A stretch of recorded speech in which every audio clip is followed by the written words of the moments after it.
Colorado warns other states they shouldn't try to track down women who come here for abortions. Do mineral rights include Bitcoin? Supercomputers turn up at oil wells in Colorado. COVID vaccine clinics taught the state a lot of lessons, which are now being applied to the monkeypox vaccine. The head of Denver International Airport is headed for departures just 1 year after his arrival. The Biden administration has bigger plans for him. The people in charge of a town's fireworks had one job, and they didn't do it. I would like to apologize to the citizens and visitors to Fort Lupton who were here for the perfect storm of our failed fireworks display. It's not that the fireworks didn't go off. They just all went off really fast. All that is next. Colorado is taking steps to keep other states from hunting down women who come here for abortions. Democratic Governor Jared Polis issued an executive order this afternoon saying that Colorado will not cooperate with other states' abortion investigations, meaning that if someone comes here from a state that's banned abortions, Colorado will not share information about what happened here or send that person back if they're facing criminal charges. I want to bring in politics guy Marshall Zellinger to sort out how much of this, Marshall, is going to have a real impact on cases and how much of it is just kind of the governor signaling where he thinks Colorado stands on reproductive rights. Some of it doesn't need to be said out loud. Some of it does, like the announcing that the governor's position that he could take this executive order, the last bullet point, which I'll get to, doesn't need to be stated in the executive order for the governor to take that position. For instance, the governor has declared the state agencies will not share information, data, or patient records or spend time and resources investigating on behalf of another state where abortion is illegal. There's a caveat, unless ordered by a court. He has directed DORA, the state department that handles professional licenses, to create rules that make it clear that no one's license, like a medical license, will be at risk for helping someone access abortions. And he says he will decline requests for arresting and extraditing someone who came here for abortion access from a state that restricts it. That last part, state law already gives him discretion on that, so it's not necessary for the executive order. He's just making his position public. And apparently, it's possible that another state could create a law preventing his choice on that. There are times when the governor can exercise his discretion and not make an arrest, and times when he has to make an arrest, right? And the difference is, can the receiving state or the requesting state make it illegal to make a plan or to come to Colorado to have an abortion? We're talking hypotheticals at the moment, but the one that Andrew Ho told me, if another state passed a law saying the planning of an abortion across state lines is illegal, that could somehow restrict the discretion the governor here has to not sign off on the extradition. Since this is new territory, Kyle, that other state would first need to pass the law, the governor here would need to ignore it, and then a court might get involved. But we see these cases playing out in the news now, Marshall. We see the situation in Texas where people are on the lookout for other folks that they think might be involved in providing abortion care. We see cases across state lines, like that 10-year-old in Ohio who was raped, and her family took her across state lines to Indiana for abortion care. In cases like that, if the first state wanted to charge somebody, Colorado's saying we'll throw up any roadblock we can. Sure, and it's very clear that if the person is in the home state where it's already illegal and does it there and then runs to Colorado for protection, the governor is restricted in not sending that person back. The governor would probably have to send the person back. But if the person comes here where it's legal, that's where the discretion comes in. But if another state starts creating new laws, it's uncharted territory. All right, Marshall, thank you. We should mention Governor Polis is up for re-election in November. He's facing Republican Heidi Ganahl. Ganahl has declined to be interviewed here about abortion or any other topic. In other interviews, Ganahl has said that she is opposed to all abortions except a small percentage of them. Ganahl has indicated that she wants to restrict abortion access in Colorado, but she has not offered specifics as to what that means. Inspectors in Adams County found something unusual at some oil wells this spring. High-powered computers, like for mining cryptocurrency. Oil companies say it's actually making a positive environmental impact. County oil and gas regulators told our Steve Steger they're just trying to figure out what to do with this. Wow, that's innovative. Oil and gas inspectors in Adams County weren't quite sure what to think when they found these at a handful of oil and gas sites in the county. Right next to the oil and gas equipment, supercomputers, apparently mining for cryptocurrency.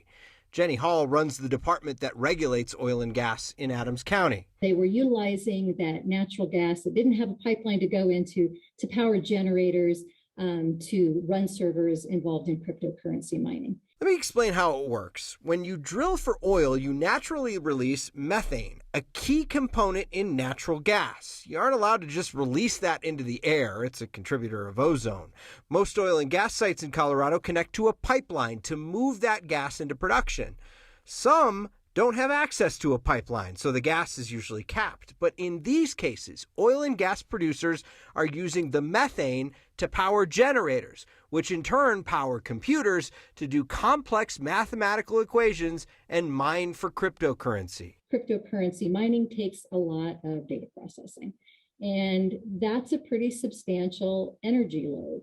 Anytime you make a transaction of crypto like Bitcoin, it has to be verified by solving a complex math problem. If you solve it, more Bitcoin is created.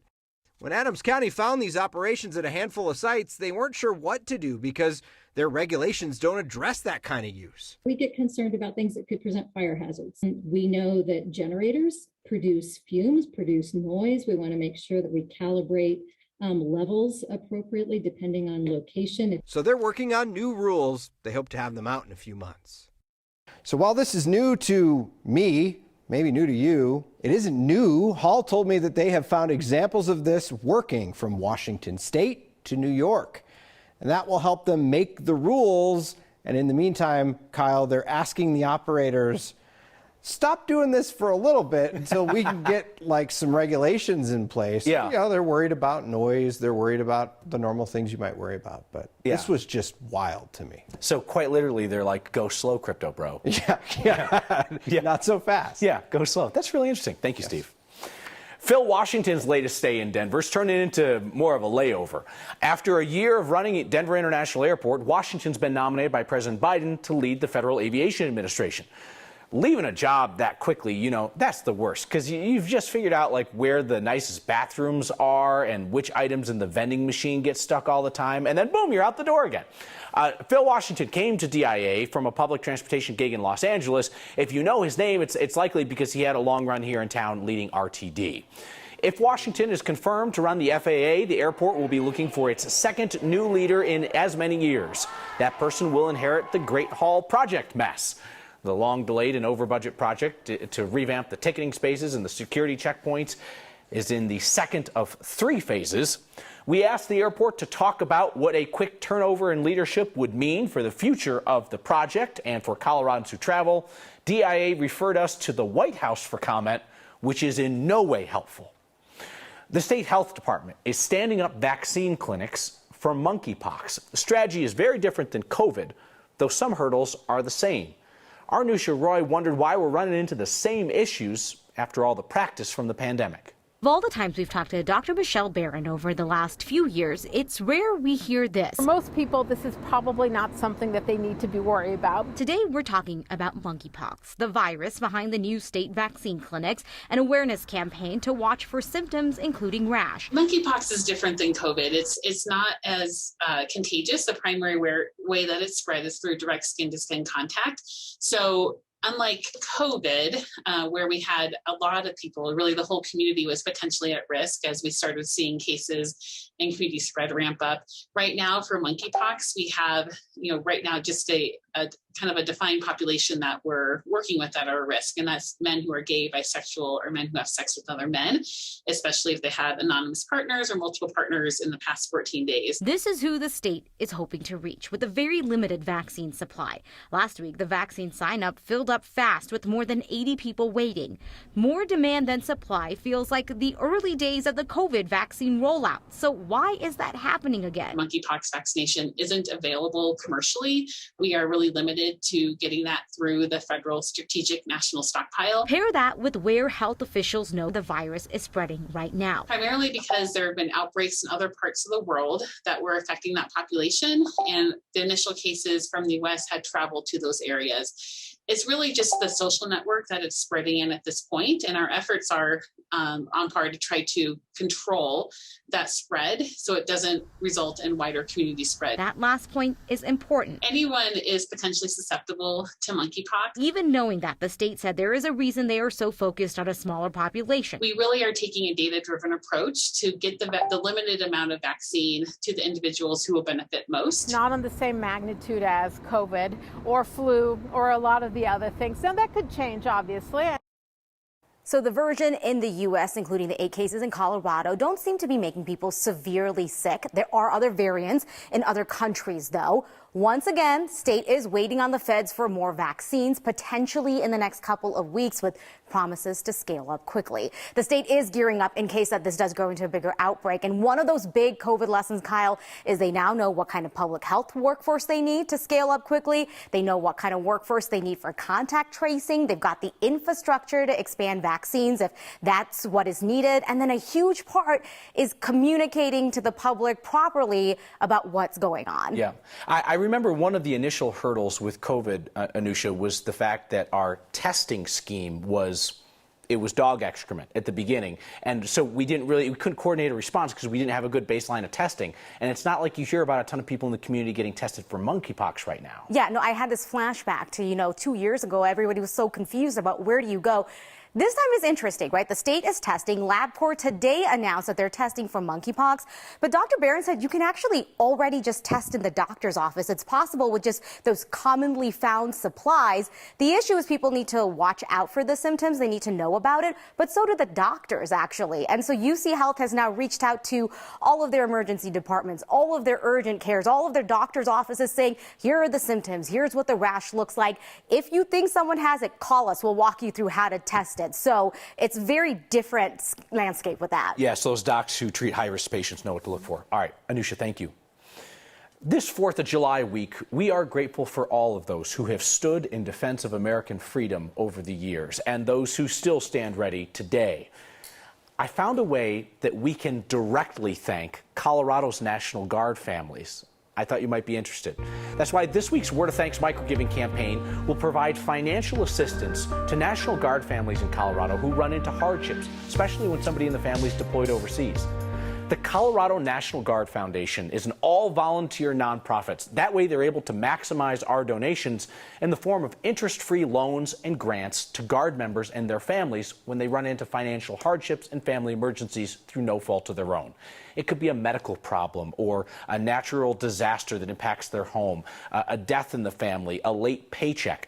That nonprofit steps in to stand by our Guard families, particularly in times when there's a deployment that's adding strain to the family.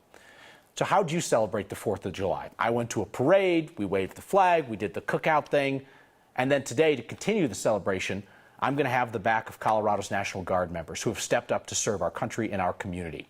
You all have proven that even $5 makes a difference. So I will match the first 50 donations of $5. Scan that QR code on your screen or text the word THANKS to 303-871-1491 to get that link to donate. If somebody is out serving our nation and we can be helpful in the meantime, help them cover their rent for a month or their mortgage or a utility bill or childcare expenses, some kind of emergency in their family, let's do it. They have our backs. We can have theirs. You know who really wasn't feeling the recent primary elections? Young voters in Colorado. Could care less. I think it's couldn't care less. Either way, didn't care. And something went wrong with Fort Lupton's fireworks. Ask town leaders about it, and stuff gets weird. It will not happen again, and we feel pretty confident that we'll be able to make it up to you. That's next.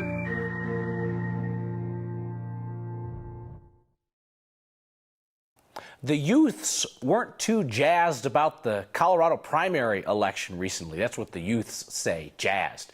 The Secretary of State's office is reporting the lowest turnout of young voters since it started tracking primary voters by age in 2018.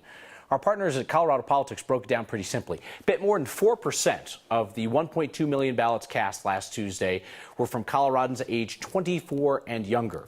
The number of voters aged 25 to 34 also dropped from previous elections. They account for about 9% of ballots. Older voters were the only age group to increase turnout in June.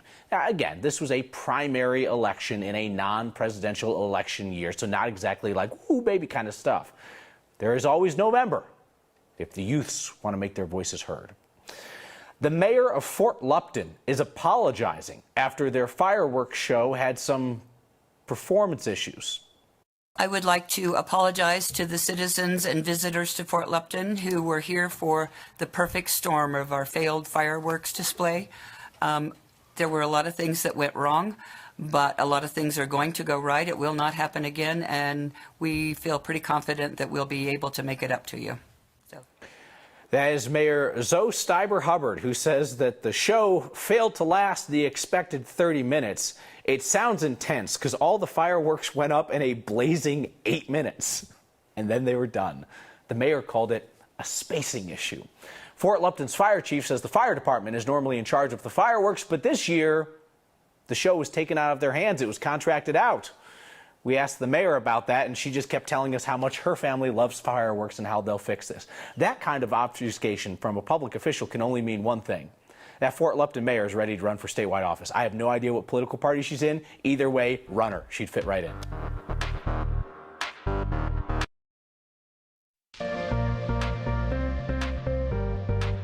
Well, happy Wednesday. 9 News meteorologist Lauren Robinson here with your forecast. Another active afternoon on this HD Doppler radar. As you can see, thunder showers all across the state. We have some areas seeing a little more excitement than the rest of us. We have an active tornado warning right now for Washington County. This just started. This is expected to last until around 6:45. Anyone in this area in Washington County, which is going to be just south of Akron, you'll want to seek shelter immediately. Now, we also have a lot more storms taking over lots of the eastern plains and the Front Range. So we do have another tornado warning that's going to be in effect. But outside of that, we have severe thunderstorm warning that we're going to continue to watch for. And that's going to be all of this bluish, tealish area on the map. As we zoom into Denver here, this is where you can see some storms are pushing their way through the Denver metro area. A lot of the storms are falling further west in the foothills and then revamping here as they make their way a little bit further east here. Now, as we move further south, we have a severe thunderstorm warning. This is going to be just near Pueblo, south of Colorado Springs. We're going to watch for some strong thunderstorms to push through here. A lot of these areas that are seeing the stronger thunderstorms are seeing locally heavy downpours, strong wind, and even hail, maybe up to an inch or so in diameter. Outside of that, we do have a flash flood warning. We're going to continue to watch for those, and the flash flood watch that's going to be over that Grizzly Creek burn area. So outside of that, we're just going to continue to watch for these strong storms to take over the Front Range and Eastern Plains through the rest of the afternoon and evening.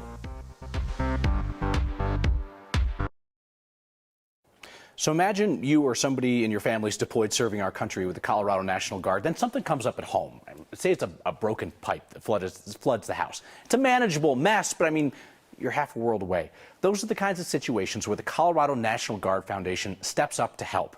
That all-volunteer nonprofit offers interest-free loans and grants to cover expenses and emergencies that arise for National Guard members and their families in our state.